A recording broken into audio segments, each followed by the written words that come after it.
Bogdan Dolintz, aviation expert, member of the Public Council at the State Aviation Service of Ukraine, noted that a lot of military equipment will be accumulated and stored in Moscow on the eve of the May the 9th parade. There were reports that 280 air defense systems are being deployed to Moscow for the May the 9th parade. However, it should be understood that any air defense system has a certain efficiency coefficient. Of course, the more counter systems are installed and more interceptors are launched to destroy targets, the higher the probability of hitting aerial targets. However, no air defense system in the world guarantees 100% destruction of all targets, as we saw on May the 4th during the attack on Israel, when one of the most powerful air defense systems failed to intercept enemy missiles, commented the aviation expert on Espreso TV. He said another important point about the military parade in Moscow is that attacking certain targets during the event could put nearby civilians at risk. Ukraine adheres to international laws of war and is unlikely to attack the parade itself. However, the accumulation of military equipment in Moscow ahead of May the 9th and the storage of this equipment after the parade, considering it is mostly combat equipment, makes its destruction an important target. We understand that the decision to carry out such strikes falls within the realm of military actions. Moreover, the military operates based on intelligence information to determine whether these targets are truly top priorities today or if there are other equally important targets. It should be noted that we will also be limited by the resources and means available to us. This includes the number of systems we can launch, their characteristics, such as range and effectiveness in hitting targets. We see that periodically Ukrainian strike systems destroy targets. Let me remind you, a Russian Su-30 aircraft was destroyed recently, and such targets are no less important than hitting armored vehicles on Moscow's territory. Striking armored vehicles can be more challenging than hitting a critical link in the production chain of the enemy's military-industrial facility, noted Bogdan Dolintz. Military journalist Andriy Tsaplienko reported that 280 air defense systems were deployed to Moscow ahead of the May 9th military parade. The priority of the Russian troops is to advance to the left bank of the Oskol River and go beyond the Cherny Zarabets River. All this can be called the direction to Borovaya, for which the resource of the 1st Tank Army was used, military political observer Alexander Kovalenko reported. It is in this location that the villages of Kolesnikovka and Krugliakovka are located, which are the main springboards for the enemy's further advance to the north and south. The south is especially important if we are talking about the goal of reaching Borovaya. The northern direction is connected with the exit to Kupiansk, but this did not happen, because the Russian army had only enough resources to get through forest belts and fields to the right bank of the Oskol River. The Russians cannot break through beyond this location, since the Ukrainian defense forces are currently taking them in pincers, the military expert noted.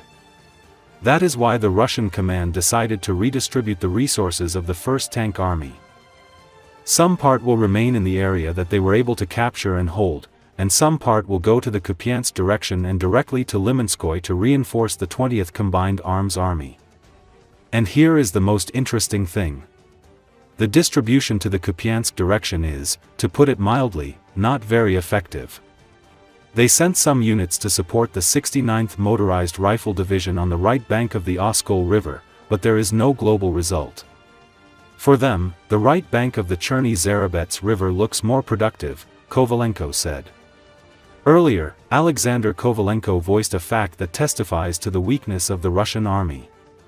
He said that Ukrainian defense forces recently carried out a successful counterattack in the Yudaknoy area, which forced Russian troops to abandon some positions.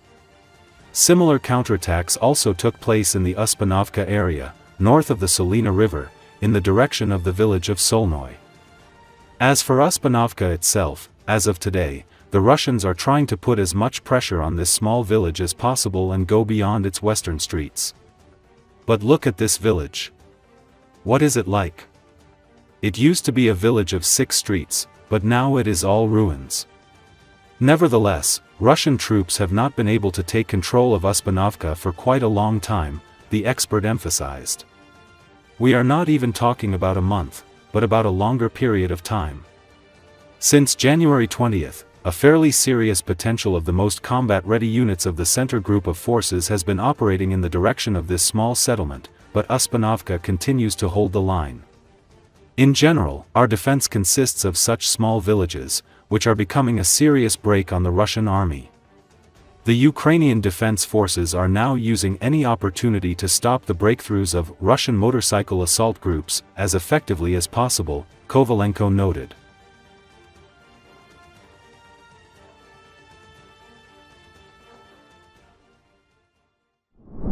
Ukrainian boats patrol the Black Sea to ensure that the waters are safe for cargo ships to pass through.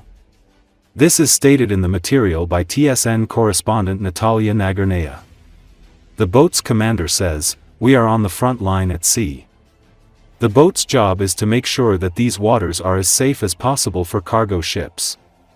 This vessel was previously in the service of the American Coast Guard, an island-type boat, fast, and has been in these waters for 6 years now. Daniil looks out for mines on the surface of the water, and during air raids, shahids. Daniil says that here, at sea, he feels even safer than in the city, even when large enemy drones explode nearby. Denis is directly involved in shooting down enemy targets. He is from Odessa and has been going to sea on combat missions for 3.5 years. At first he was a signalman, but his real passion is his anti-aircraft gun. This is a U-2M3 anti-aircraft system with PM-110 machine guns. It is an old weapon, but it is very effective, he says. The night before our joint patrol, he barely slept, and in a storm he tried to shoot down the shahids that were flying en masse to Odessa. He has already shot down more than one drone, and he talks about it with delight. At sea, at a distance of 2.2 meters, I shot down the shahid. The adrenaline was playing a lot, and with the help of the commander, he pointed at me, because it was very dark at sea, and he could hardly see them. The commander has radars on which he sees me, directs me, tells me the distance, how to act, and gives the order to open fire, the soldier says. Commander of the patrol boat Mikhail Brichkar has been patrolling the sea here for 6 years, and has not seen a naval truce in the last 3. Mikhail explains, enemy drones fly differently in Odessa each time. But lately there have been more threats not from the air, but from the water. Thus, the Russians are laying out routes with unmanned sea drones. You have to understand that they can destroy, for example, a civilian ship that is transporting grain to Africa or other countries with one ship, he says. Of course, it would be easier to resist the Russian occupiers who are encroaching on our Black Sea if we had more of these boats.